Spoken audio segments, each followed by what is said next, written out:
বাবা, জানো তো চাকরিটা এবারেও হলো না। না না, ইন্টারভিউটা ক্র্যাক করতে পেরেছি, তবে তারা আমার কাঁধে হাত বুলিয়ে বলেছে, you can get that job, but বাকিটা কি করতে হবে তুমি তো জানোই। তুমি যে বাচ্চা না।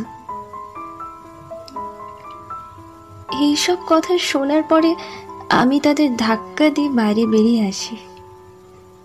ভেবেছিলাম এই দুনিয়ায় যোগ্যতা দিয়ে সব কিছু পাওয়া যায়, কিন্তু আমি যে ভুল। এই রকম কিচ্ছু হয় না। আমি শুধু একা নয়, এইরকম কত হাজারো হাজারো মেয়েকে রোজ সহ্য করতে হয়। এই জিনিসটা কেউ পাত্তাই দেয় না।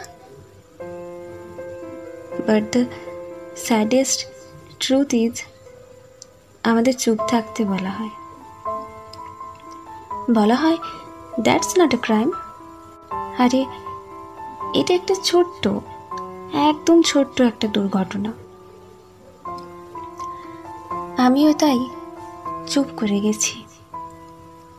জানি যে মেয়েদের শরীরটা একটা পাবলিক প্রপার্টি, যে যতই একে ছুঁয়ে যাক অপরাধের দোষ দেখা হয় না।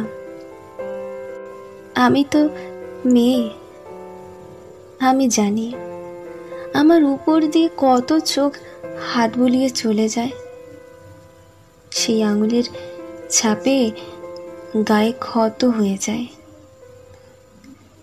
যা মা বাবা পরিবার